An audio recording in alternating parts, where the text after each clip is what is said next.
Pues buenos días a todos. Como había anticipado, comenzamos el webinar, cómo codificar preguntas abiertas de forma masiva con las APIs de OpenAI y de Anthropic, que va a impartir Víctor Gil.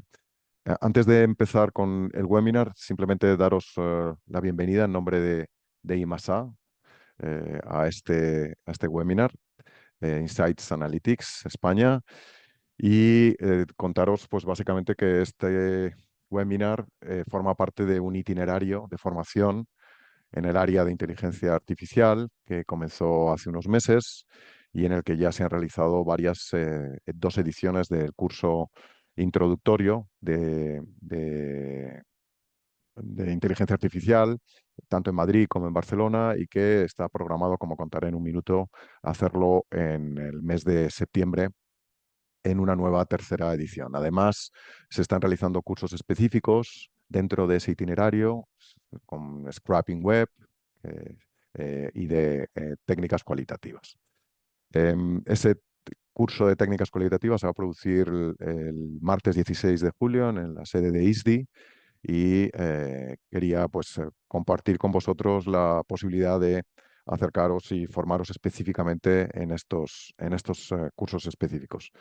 Además de esta investigación cualitativa, como os acabo de decir, tenemos cursos de scrapping web que se van a realizar en este caso en formato online también en el mes de septiembre. Y esa tercera edición que os acabo de comentar se va a producir el 10 de septiembre. Es una oportunidad de engancharse. Si habéis visto en la convocatoria de este webinar, se hablaba de que las personas que asisten pues tienen que tener conocimientos en Python o haber realizado cursos introductorios como el que tenéis en pantalla. Además, simplemente deciros que tenemos un máster en investigación de mercados e inteligencia artificial que dictamos con la Universidad de Granada y que empieza en el mes de octubre. Y no puedo perder esta oportunidad por el aforo que tenemos de invitaros a haceros socios de IMASA, aquellos que no lo sois, porque vais a obtener, pues yo creo que muchas ventajas, entre ellas la de condiciones muy favorables para hacer los cursos que he mencionado anteriormente, pero también para poder participar en esta comunidad de inteligencia artificial que estamos creando y que se está desarrollando a través de un grupo de investigación, perdón, un grupo de trabajo dentro de la asociación, que es de IA, que encabeza Jaime Agulló y que tiene clarísimo cuáles son sus objetivos, que son los de entender lo que pasa, eh, eh, encauzar el proceso, eh, la idea de involucrar a todas las personas en el ámbito de la inteligencia artificial y sobre todo encauzar, ¿no? Entender cuál es la dirección que tenemos que tomar para poder adaptarnos a estos cambios tan profundos que se están produciendo.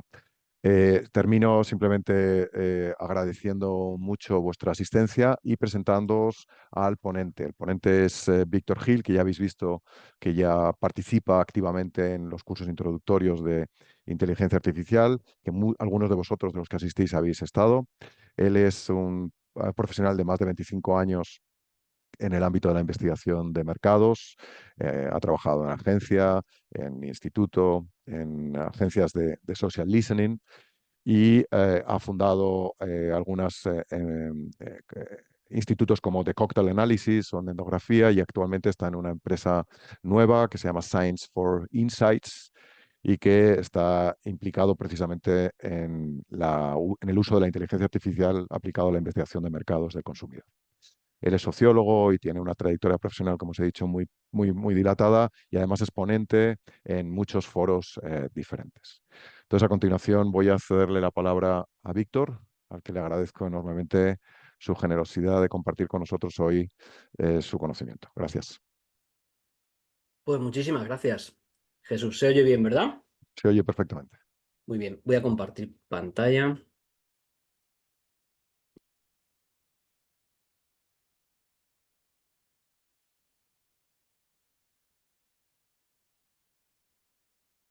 Un segundito.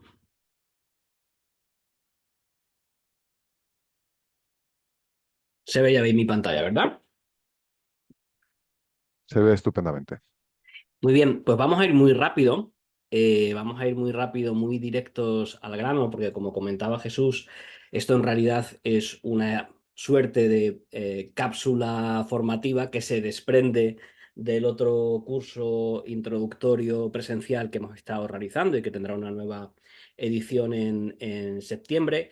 Y por tanto, vamos a dar por hechos, ya como consolidados, algunos conocimientos que vimos en esas sesiones, o al menos vamos a asumir que parte de la audiencia que tenemos esta mañana ya tiene unos conocimientos básicos de lo que sería programación y Python. De hecho, como veréis, y a lo mejor a alguien le sorprende de entrada, no vamos a ver una clásica presentación en PowerPoint, sino lo que estamos viendo ya en pantalla es un notebook, en este caso un notebook de Google Colab, que lo que nos permite es, por un lado, eh, dejar por escrito, digamos, todo el proceso que vamos a seguir a lo largo de esta cápsula formativa a nivel teórico y a nivel, digamos, de exposición de los pasos que vamos a ir dando, intercalado también con algunas celdas de código donde vamos a ir dejando, pues eso, el código de Python que se requiere para realizar esta tarea. Comentar que al finalizar el curso, no sé si hoy o a lo largo quizás de la semana que viene, compartiremos con todos los asistentes el enlace a este Colab, bueno, pues para que lo podáis conservar y podáis hacer pruebas, ¿no? Tenéis tanto el enlace al Colab como los archivos originales que se han utilizado para este ejercicio. Dicho esto, ¿de qué va? Realmente este webinar vamos a ver cómo podemos procesar de forma automatizada y masiva, gracias a modelos grandes de lenguaje como GPT-4 o como Claude, de forma masiva el tratamiento, la codificación de preguntas abiertas, ¿no? Como podría ser el caso de las preguntas abiertas que habitualmente tenemos en cuestionarios cuantitativos, ¿no? Comentar, lo hemos dicho ya en varios foros, ¿no? A nosotros nos gusta pensar que al final la inteligencia artificial, en este caso la IA generativa, nos sirve para ampliar, digamos, la capacidad de análisis que tenemos en investigación de mercado y no tanto sustituir cosas o sobre todo a personas o a profesionales que estén desarrollando una labor, ¿no? La idea, por ejemplo, en este caso no es tanto sustituir a lo que sería la labor del codificador, que esta es una figura que sabéis que está instaurada en todos los institutos desde hace mucho tiempo, sino el repensar un poco cómo planteamos las preguntas en los cuestionarios, en nuestros cuestionarios, bajo la idea de que vamos a poder tratar de forma masiva las preguntas abiertas mucho mejor, de forma más rápida y eficiente de lo que lo hacíamos en el pasado, ¿de acuerdo? No hace falta que lo explique porque sois prácticamente todos del sector de la investigación de mercados, pero si hay alguien un poco quizás más ajeno a lo que podría ser nuestro mundo, cuando hablamos de pregunta abierta, al final lo que nos estamos refiriendo es a la típica pregunta que tenemos en un cuestionario en el que el entrevistado puede responder aquello que le parezca sin que tenga que ceñirse, digamos, a unas categorías de respuestas predefinidas, que serían las preguntas cerradas, ¿no? En este caso, ¿qué es lo que vamos a hacer? Bueno, para no comprometer datos privados de ninguna encuesta y poder compartir la información, el archivo original que vamos a codificar con vosotros, lo que hemos hecho es asimilar reseñas que nos hemos descargado de Amazon, en este caso sobre productos de arena para gatos, un tema, bueno, apasionante, ¿no? Como os podéis imaginar, el tratamiento de experiencias de usuario con arenas para gato compradas en Amazon, lo digo irónicamente, es decir, un tema realmente poco sexy, ¿de acuerdo? Pero que nos sirve muy bien para ejemplificar la capacidad que tiene de codificación estas soluciones que vamos a ver de IA generativa, ¿no? Al final, de lo que partimos es de un archivo de Excel en el que tenemos una serie de campos. Entre ellos tenemos dos campos, uno que es el titular, digamos, que el usuario le deja a su reseña sobre ese producto. Por ejemplo, en este caso, lo que vemos en pantalla, pues alguien como titular ha elegido dura menos de lo esperado. Y luego tenemos también en la descripción de la respuesta que puede ofrecer el usuario en Amazon una respuesta un poquito más detallada de cuál ha sido la experiencia con ese producto. Al final esto no deja de ser una pregunta abierta en el que Amazon le está preguntando a sus clientes, ¿no?, cuál ha sido su experiencia con ese producto. Y el objetivo de esta sesión será ver cómo lo tratamos, esta pregunta abierta, mediante las APIs de dos de los grandes proveedores de modelos grandes de lenguaje, como son OpenAI y Anthropic, ¿de acuerdo? Veremos después los modelos que hemos utilizado. Entonces, un poco cuál es el proceso que se seguiría para codificación. Pues exactamente el mismo que se sigue de forma tradicional, pero en este caso apoyándonos en la IA generativa, ¿no? Partimos de una base de datos, en este caso está en formato Excel, pero la vamos a transformar a otro formato de SQLite, de SQLite, que nos va a permitir después gestionar mejor esos datos y la relación con las APIs, como vamos a ver a continuación. Pero el proceso no deja de ser el mismo. Tenemos una serie de preguntas abiertas, perdón, una pregunta abierta y una serie de respuestas también abiertas, escritas por el propio usuario. En este caso conviene, ¿no?, enfatizar que estamos hablando, que esto le añade un poco de dificultad siempre tradicionalmente a la codificación, de respuestas que están dando los usuarios en diferentes idiomas, ¿de acuerdo? Que son respuestas, además, que son difíciles de tratar mediante reglas, porque los usuarios utilizan al final un lenguaje coloquial, con sus faltas de ortografía, con textos, bueno, pues redactados de aquella manera, y que supone un desafío a tratarlo de forma automática. Hasta ahora la alternativa era trabajar con una muestra y que lo hiciera un humano, ¿no? Y en cualquier proceso de codificación, siempre el primer paso es identificar las categorías, digamos las temáticas en este caso, que son relevantes dentro de esta temática que nosotros vamos a analizar, que es la experiencia con arena de gatos, ¿no?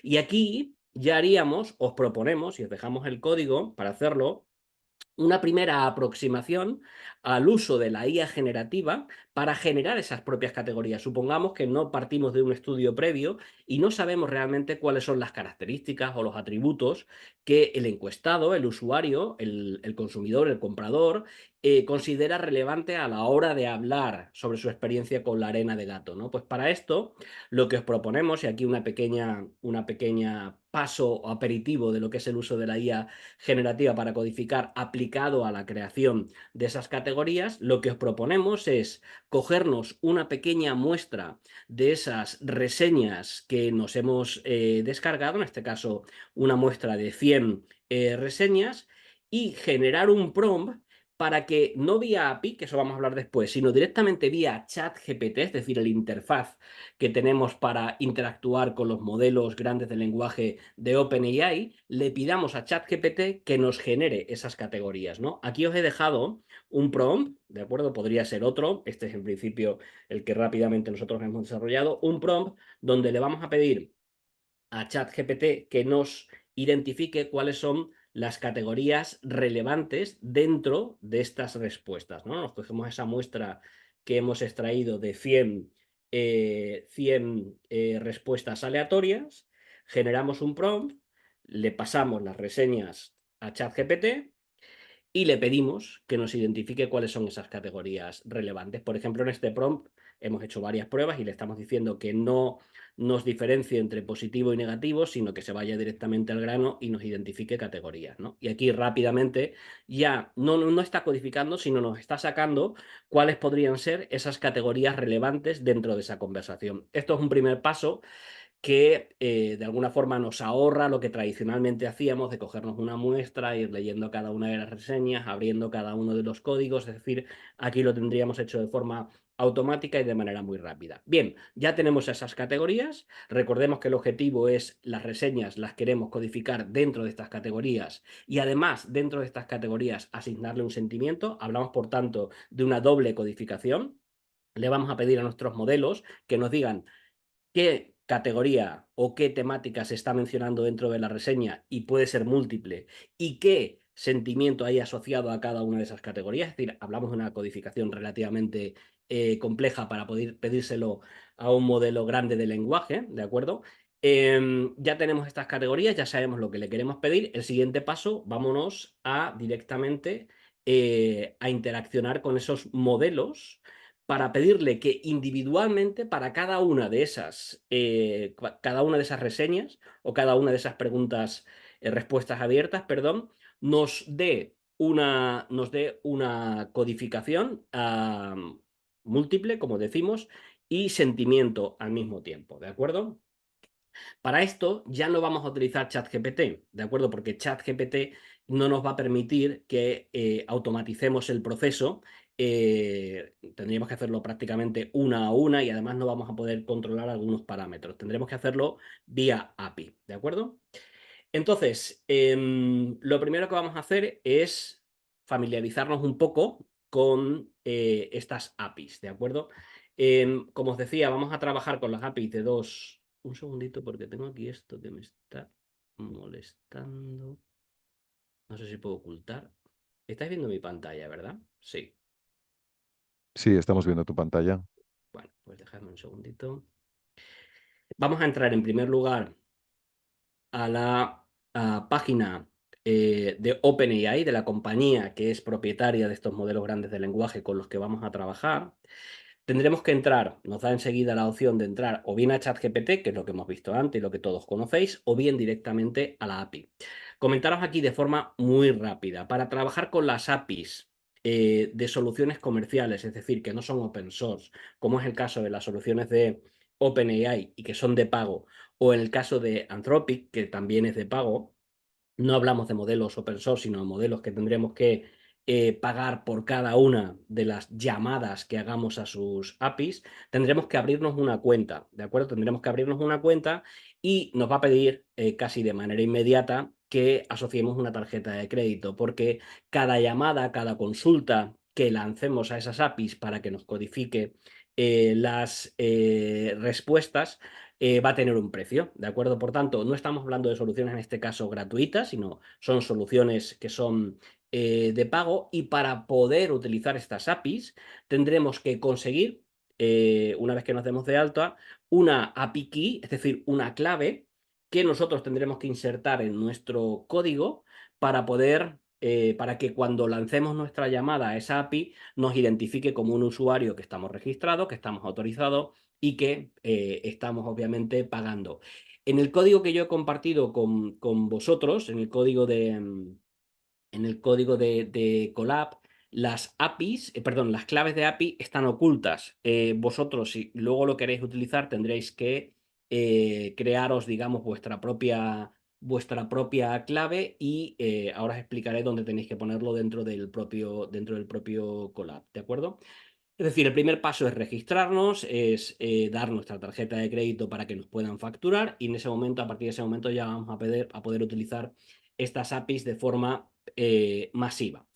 Comentaros, dentro de la API, tanto de la de Anthropic como de las de OpenAI, siempre nos vamos a encontrar con algo parecido a un simulador, que de hecho se parece en cierta medida algo a ChatGPT, como lo que estamos viendo ahora en pantalla, donde vamos a poder ensayar nuestro prompt, en este caso un prompt de codificación, y ver cuáles son las respuestas que nos está dando cada uno de los modelos que vayamos a utilizar. Es una manera, digamos, de empezar a probar ese prompt para ver si hace o no hace lo que nosotros queremos realizar, ¿de acuerdo? Comentar también muy importante es, en este caso, para trabajar de forma masiva con reseñas que vamos a codificar individualmente y queremos que sea preciso en la codificación de acuerdo a las categorías que a nosotros nos interesan y que veremos a continuación, tenemos que controlar un parámetro que no podemos controlar en ChatGPT, que es la temperatura. Para quienes habéis estado en el curso presencial, si recordáis, la temperatura es un parámetro dentro de los modelos grandes de lenguaje que nos permite controlar el grado de creatividad que le damos a ese modelo, ¿de acuerdo? Porque no dejan de ser modelos generativos para crear, digamos, respuestas. La temperatura tiene que estar a cero en nuestro proceso porque no queremos que sea creativo, queremos que se ciña estrictamente a los códigos que nosotros le estamos dando, ¿de acuerdo? Entonces, como os decía, en los interfaces, las páginas tanto de OpenAI como de Anthropic, tendremos un playground, tendremos un apartado donde podremos ir probando qué respuestas nos da cada uno de esos modelos a lo que nosotros queremos realizar. Y además también desde este playground tendremos la opción, dejadme un segundito de oculto esto, tenemos la opción, por ejemplo, hagamos una prueba, ¿eh? Vamos a poner que nos diga las provincias de España. Como si fuera ChatGPT, ¿de acuerdo? Nos va a dar una respuesta, en este caso es bastante irrelevante, ¿no? Sobre las provincias de España. Siempre en el Playground, lo tenemos en las dos compañías, tendremos la opción de ver un primer código, de cuál es el código que necesitamos para luego llevarnos esto a nuestro collab, ¿de acuerdo? Y hacerlo de forma masiva. Esto es un punto de partida que yo os recomendaría que lo utilicéis para luego con el propio ChatGPT pedir que os dé un código adaptado a vuestras propias necesidades, ¿de acuerdo? Como os decía, desde aquí vamos a poder comparar, parametrizar no solamente la temperatura, sino algún otro parámetro, pero el más relevante es la temperatura. La temperatura tiene que estar a cero para que la precisión de nuestro modelo sea la máxima posible, ¿sí? Bueno, vamos a entrar muy rápidamente también a lo que sería el playground de Anthropic. Creo que lo tenemos por aquí. Ah, pues no. Dejadme un segundito que entró.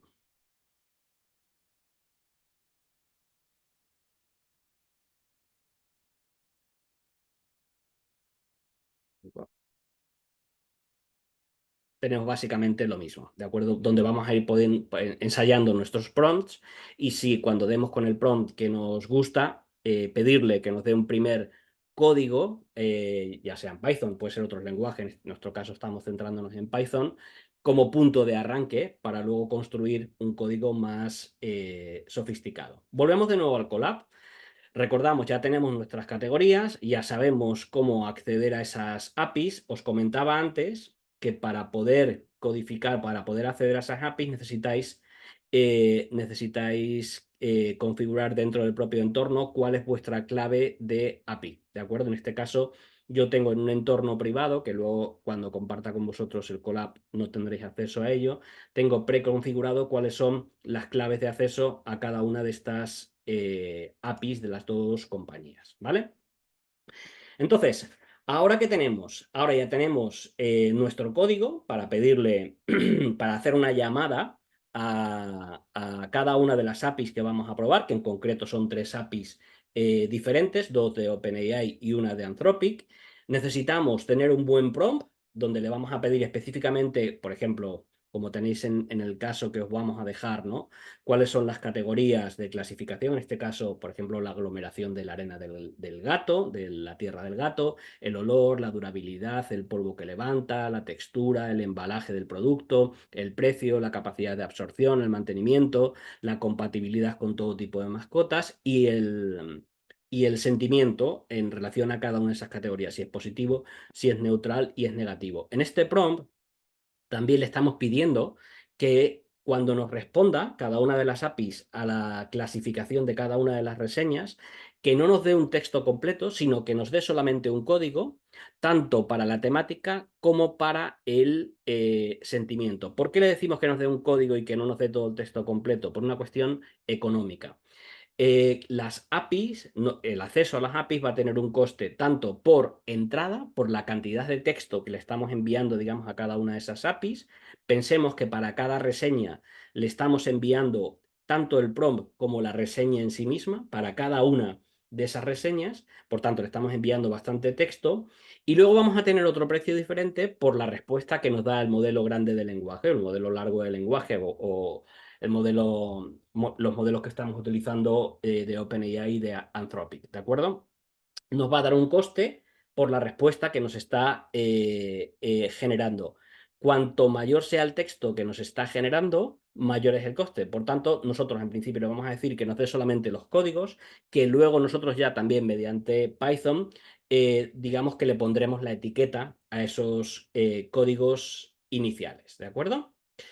No lo vamos a ejecutar porque esto tarda bastante. Lo que estamos haciendo es probando tres modelos diferentes. Para cada uno de esos modelos le estamos lanzando cada una de las reseñas, con lo cual para cada una de las reseñas tendremos una respuesta que nos da cada uno de los modelos. Por ejemplo, para la reseña 431 tenemos que el modelo GPT-4 ha dado como temática la temática 6 y el sentimiento -1.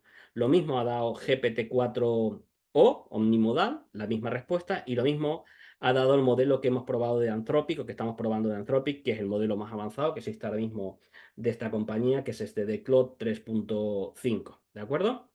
Así lo vamos a hacer para cada una de las reseñas. Codificaremos todas las reseñas, en este caso estamos codificando 1000.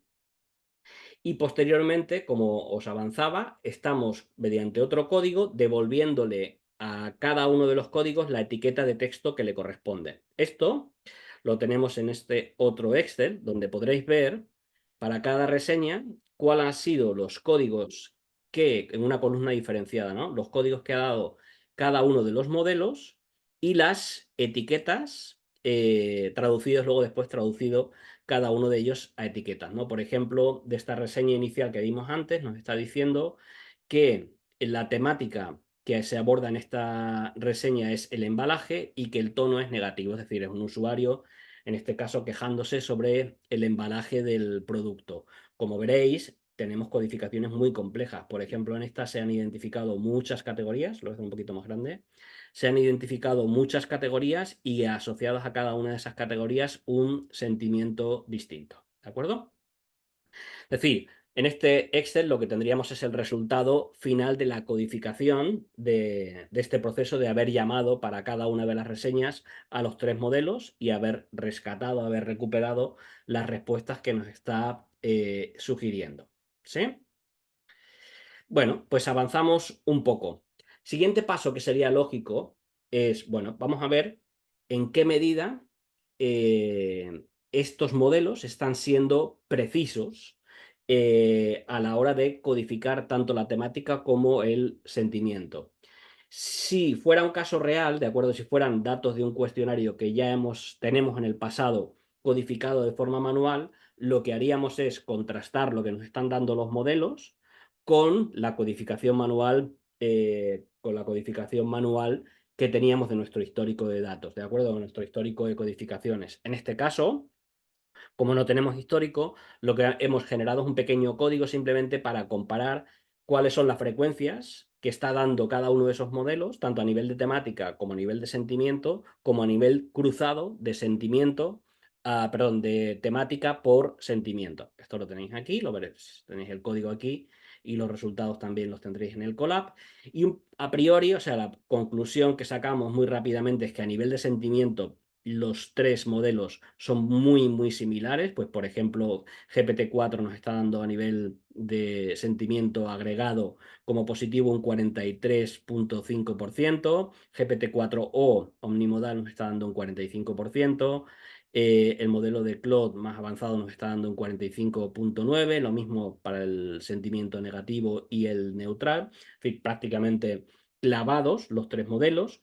Luego, en las características que están compartiendo las experiencias de estos clientes, sí que hay algunas diferencias. Por ejemplo, olor y aglomeración serían las características más mencionadas por los tres modelos, pero a partir de ahí ya podemos encontrar algunas diferencias entre ellos, ¿de acuerdo?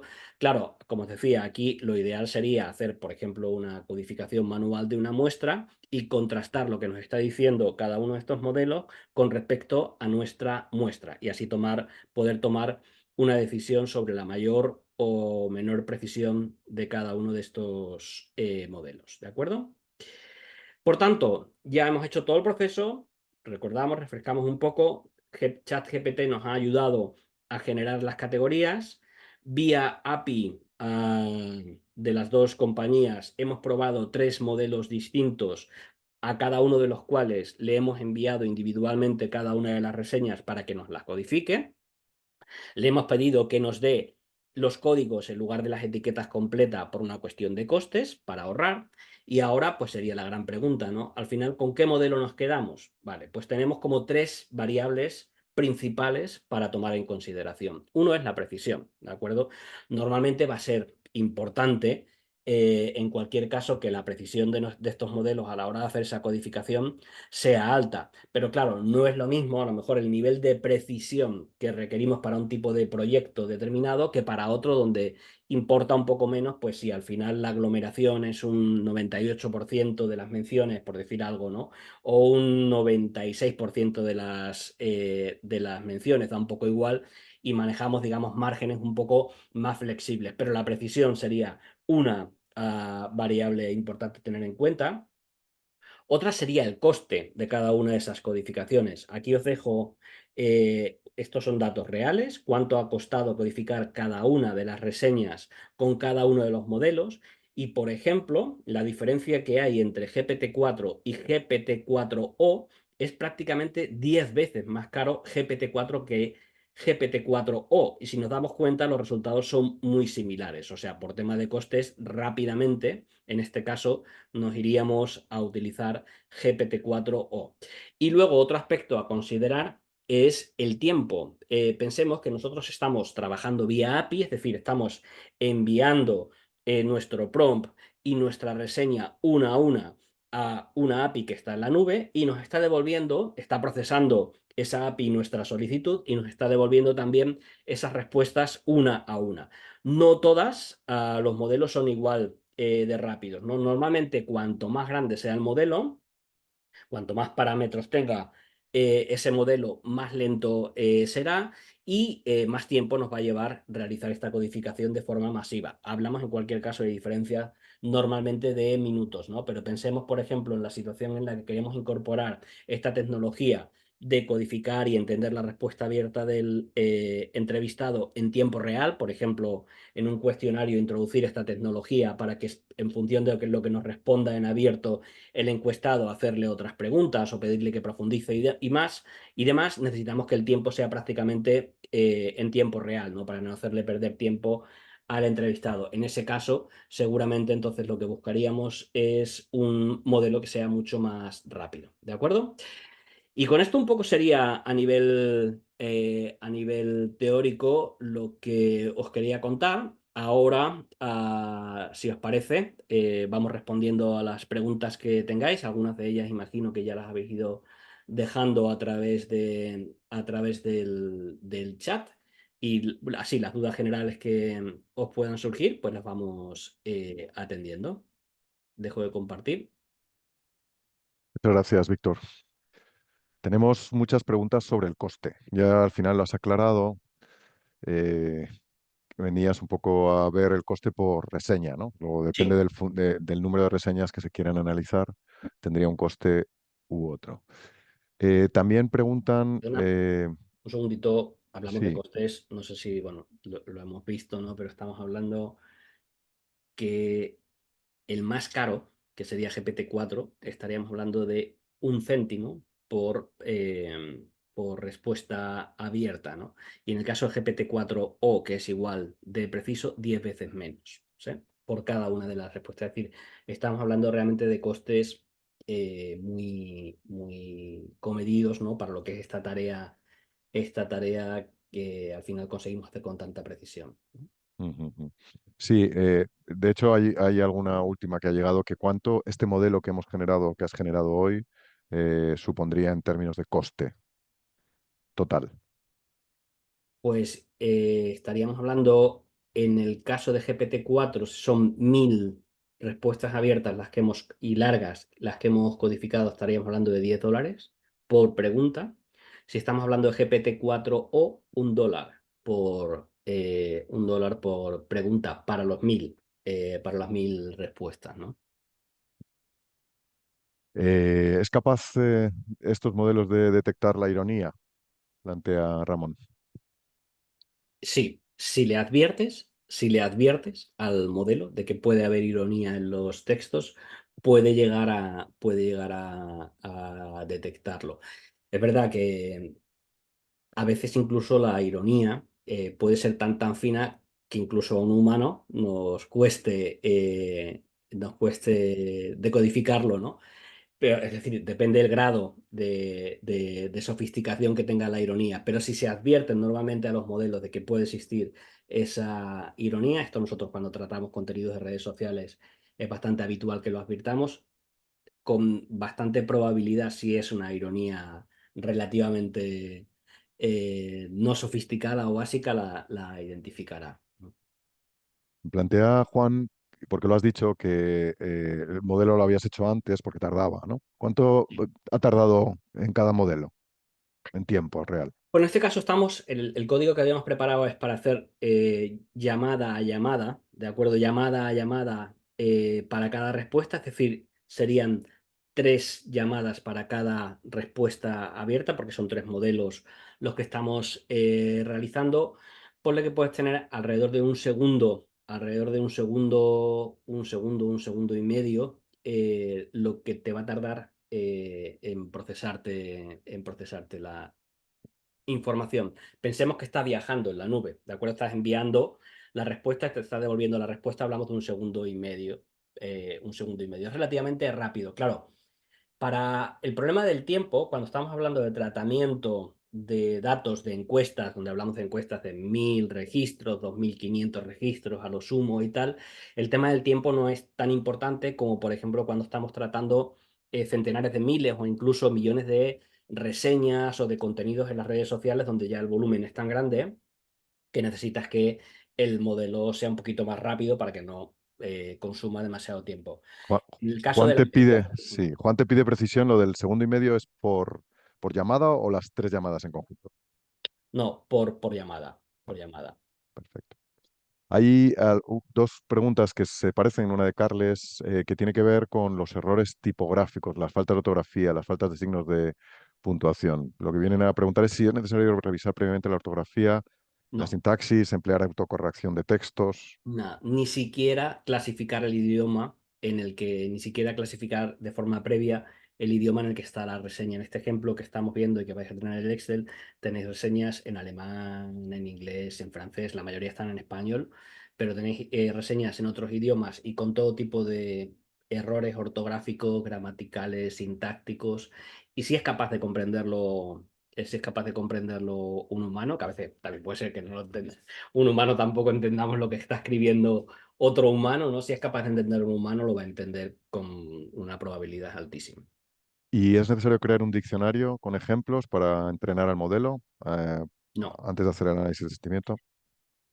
Si estuviéramos creando nuestro propio modelo customizado, que esto lo hemos visto en las clases y tal, sí tendríamos que hacer una pequeña adiestramiento con unos cuantos ejemplos de codificación. En este caso estamos hablando de lo que se llama Zero Shot Classification, que es, le estamos pidiendo a un modelo no especializado que haga una clasificación especializada, ¿de acuerdo? Si eres capaz de ponerle en el prompt, como hemos hecho en este caso, algún pequeño ejemplo, de decirle, oye, pues quiero que me des la salida en este formato, de este texto lo que me interesa es esto y tal, si se lo puedes poner, casi mejor para que entienda bien exactamente cuál es la tarea que debe realizar el modelo.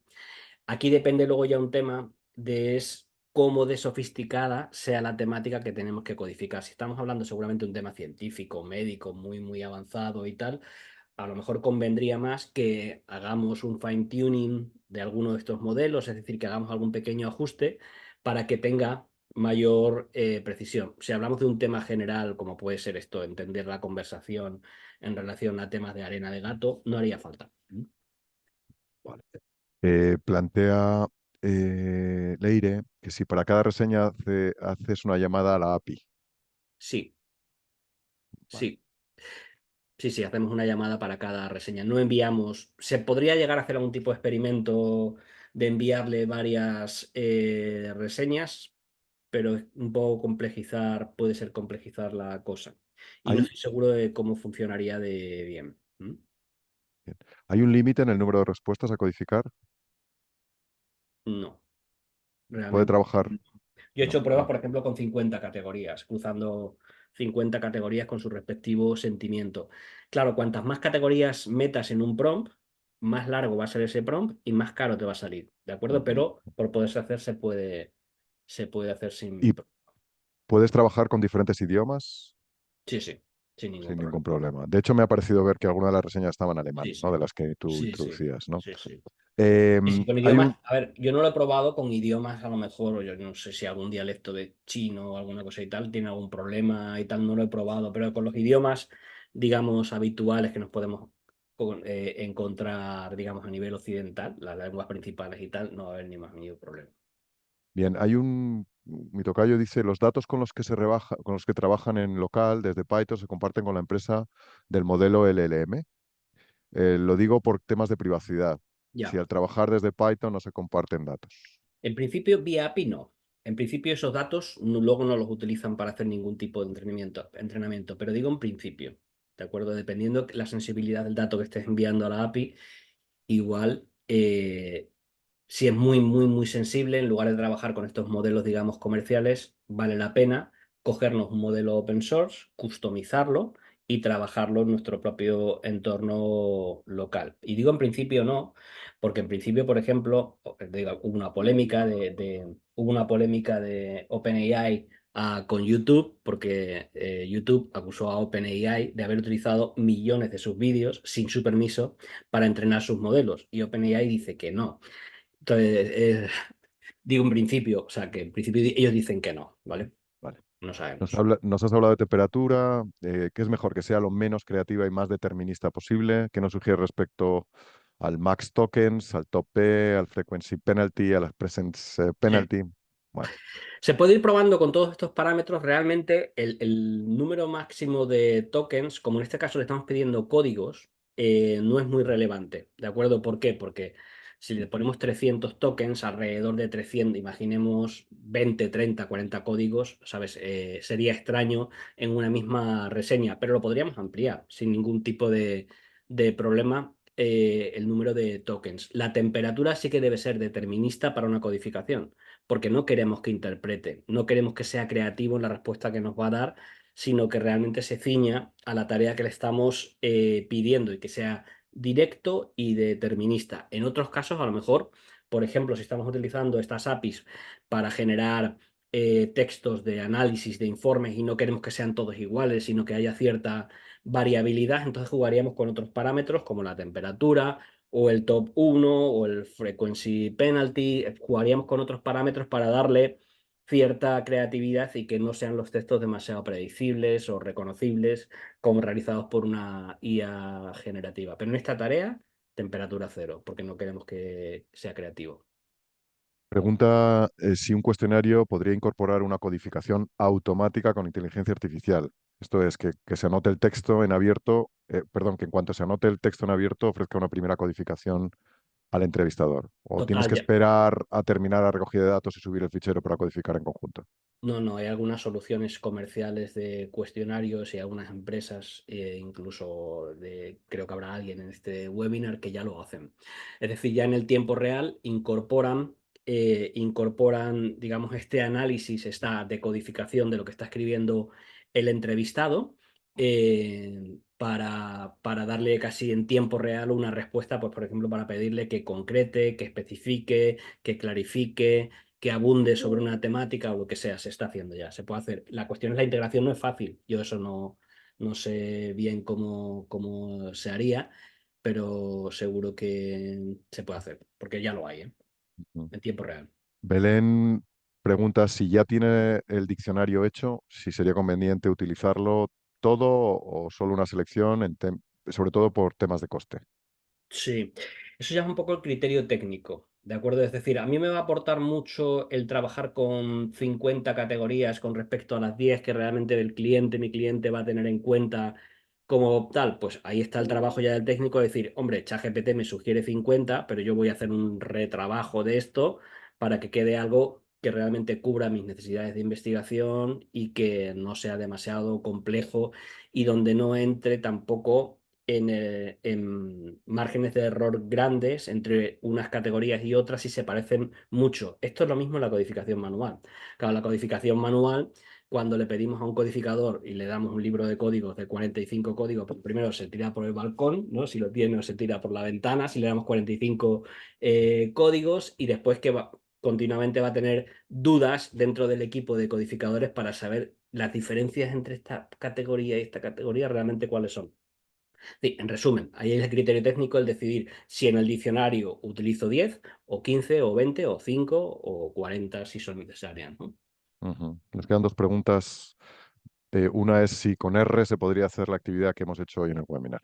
Sí, Sí. incluso dentro del propio Colab hay que adaptar el código, pero perfectamente, perfectamente. Y luego Manuel dice, oye, y si cuando chequeamos el resultado no es del todo correcto, ¿cómo podemos afinarlo? Pues ahí tendríamos que entrar ya, pues eso, justamente la palabra es afinarlo a un modelo afinado. Esto lo podemos hacer tanto con los modelos comerciales, como estos son, como estos de OpenAI, tiene una, digamos, te da la posibilidad de que tú le pases una serie de ejemplos bien codificados para que afine en su tarea, o bien podemos hacerlo con un modelo open source, ese fine tuning, o bien podemos construir un modelo propio. Esto yo no lo recomendaría hoy por hoy porque es complejo, realmente es complejo este tipo de codificaciones complejas, crearlas con un modelo desde cero, vamos, sería un poco matar moscas con muchísimos cañones, ¿no? Ujú. Muy bien, pues hay un último, Miguel nos pregunta si se pueden identificar fake reviews. Salvo que des la instrucción, yo como humano hay muchas que no sabría identificar cuáles son las fake reviews. Algunas cantan, ¿de acuerdo? Algunas pueden cantar y si tú le das instrucciones, igual no dentro de la propia codificación, sino como un código aparte para identificar fake reviews, habría que probarlo. Igual funciona. Yo, por ejemplo, lo he probado para detectar titulares de medios sensacionalistas y ha funcionado bastante bien. Para el tema del clickbait, o sea, saber titulares que identifica, digamos, que son tipo clickbait y no sé bien por qué, pero funciona relativamente bien. Lo de las fake reviews no lo he probado, realmente no lo he probado. Mm. Yo creo que hemos llegado a... alguien preguntaba cuándo se supone que íbamos a terminar, a menos cuarto, esa es la idea, estamos ahí. Tampoco vamos a abusar más de vuestro tiempo, simplemente agradeceros muchísimo vuestra participación y vuestra presencia y agradecer a Víctor por lo que he dicho antes, ¿no? Por compartir sus conocimientos con todos nosotros. Y esperamos veros en futuras formaciones. Pues muy bien, por mi parte, muchísimas gracias también a todos y a todas las asistentes y nos vemos por ahí, ya sean cursos presenciales o en otro tipo de eventos. Muchísimas gracias y buen fin de semana. Y muchas gracias, Jesús, por la organización No. y a IMASA en general al staff que hacer estas cosas lleva su trabajito. ¿No? Buen fin de semana a todos. Muchas gracias. Hasta luego. Hasta luego.